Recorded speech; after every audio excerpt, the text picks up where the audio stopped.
JJ Redick and Cole in Team USA. And I remember Cole couldn't stand JJ Redick. So he coming to practice. I hope somebody vouch for me on this story. I swear to God. And if everybody who's on that, they know. People know. They might have their own version, but people know. The moral of the story is Cole took it personal against JJ Redick in practice because he got tired of Coach K kept talking about JJ Redick, right? Cole took it very, very personal to the point where he was running through screens in practice. He was denying JJ the ball. He was fouling the shit out JJ. I'm like, damn, why are you treating a young boy like that? Fuck that motherfucker. I'm like, what's the problem? That's exactly how he was. What's the problem? No, Coach K keep talking about this motherfucker. He coming up here to do something. Fuck this motherfucker. I'm going to show you today.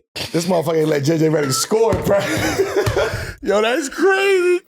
Y'all both played with Kobe and Bryant. I'm not gonna ask the obvious, who was better, because they both is apples and oranges. Yeah.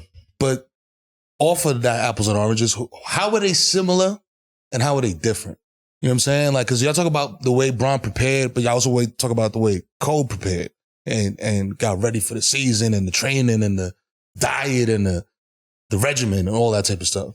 So that's one similarity, but what's like other ones? They were similar because they both went after greatness in a way that we've never seen. Like, they had certain characteristics of what made them similar in their chase for greatness, the sacrifices that you have to make, right? They're similar in those different pillars, but they are total opposites when it comes to their actual ability to be great. Yeah.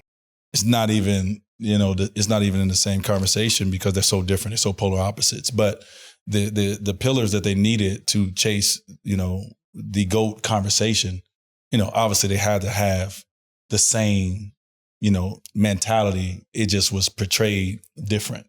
Right. Right. Like Kobe has this mystique about him that he was just like he just worked so hard all the time. Right. And Bron don't have that, but y'all, you've never seen Bron work? Like Bron work, I've never seen nobody work like him neither.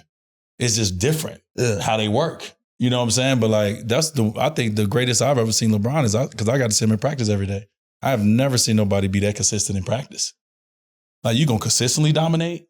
And so the level of obsessiveness that they both had is the things that we can say. But the way they did it, totally different.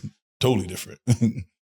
like Cole, like you hear stories that Cole show up when he want to practice sometime.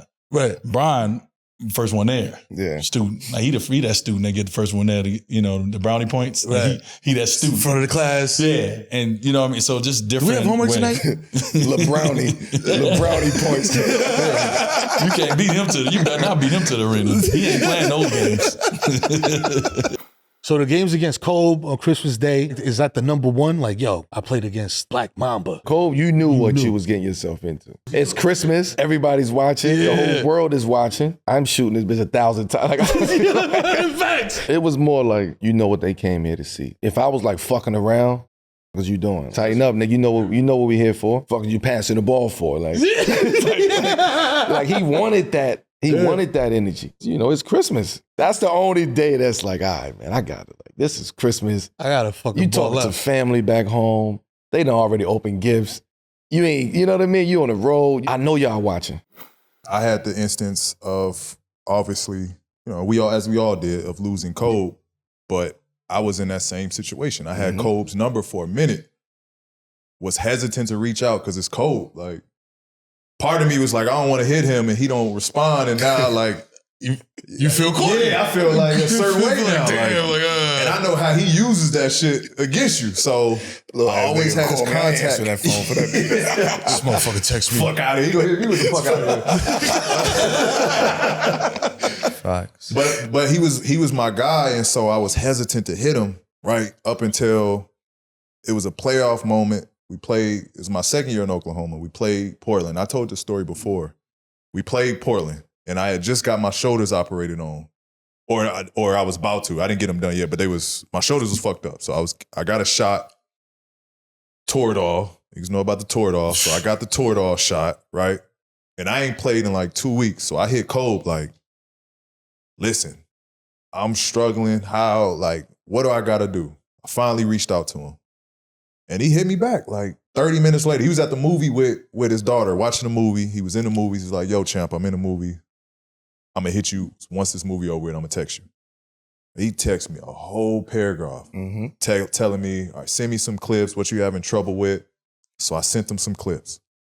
Got back to me again. Another paragraph. When they do this, look for that, X, Y, and Z. You already can shoot over top here. He was just detailed. And this is before he started that Kobe detailed shit. But through that, he was detailed. And sure enough, we played that game in Portland. I had like 30-something. I followed everything to a T. And the game was easy. Like, no problems. I'm killing. And I was like, damn, I got this in my corner for my whole career now. Like, I can always go to him. Fast forward, we lose him. And that and it hurts me more so than anything of I had the chance to reach out to him to build that a long time ago. Right. And I never followed up on it until it was too late. It's a preseason game. We was in like San Diego or something. I was a rookie. He was playing Golden State. And I'm bringing the ball up the court and I hear this. Like, what the fuck? What the fuck is this? I'm like, what the fuck? Oh, in this loud ass arena, I hear this hiss. And I'm like, they like, yeah, that 2-4, he want the ball. That mean give me the ball. 2-4 want the ball. So it's crazy now. I'll steal it. So we be in the game and I'll be like, but it is like, it's like saying like, yo, ball. It let you know how he was mentally, bro. He really dived into the character of the Black Mamba when he was out there on the court. A conversation with Kobe that stood out to you. The Mamba mentality and why it was created. He was very observant and saw the landscape of a lot of shit. He knew from a creative standpoint, a psychological standpoint, I have to create something that is just super deadly and like nobody want to fuck with it. Like when you even talk about it, I'm like, I don't even want to talk What is about that? it. Somebody bring a Mamba here, everybody getting the fuck out of here. hold on. Like, most people say I want to be a lion. I want to be a shark. I want to be a bear. I want, you know what I mean? Like, He said, I'm a coming dog. Like, nigga said, I am a mamba, a snake. Silent killer. People don't like snakes. And I know y'all don't fuck with me. So I'm going to embrace that. And I'm going to be the Black Mamba. I had a chance to meet Kobe. It wasn't even like it was like one of them like war show situations where you just like in the same room, kind of like whatever. And bro just walked in and it was, bro just had an aura about him. There's certain people who just have that glow. You could be the best of the best. A lot of the best of the best They don't got it. don't have that glow. They don't have that. What was it about Kobe that you feel was like that all around? Because everybody that played during y'all era, They don't have that. yeah. What was it about him that you felt like people was like, okay, I'm going against one of the best? It was that. It was the fact that you had to meet, he was meeting you at a certain level. So you had to be at that level coming into that game. And then on top of that, you had to win the game within the game. You know what I mean? That you had to know what he's looking at, what he's thinking about. It's like a one-on-one boxer. You saying his mental was just like automatically, it was always above what everybody else was doing? I don't think it was above. I think that was his baseline of greatness. That was his baseline. And everything above that, he knew what level to take that depending on the person. We lose like the first 3 or 4 games in the season. I'm hurt. I'm on crutches. We got the lounge in the locker rooms and I just hear all this commotion going on. The game ended. I'm like, what the hell going on? So I crutch in there. I don't see nothing. I just see ice and candy on the floor. I crutch and I go to the bathroom and I see Cole, bro. He's in year 19. That year he had came off a knee injury the year before. This man is so jacked up, damn near in tears, bro, because they done lost 4 games in a row. In tears, bro. That's how like competitive, like losing it. And I was like, oh, this different.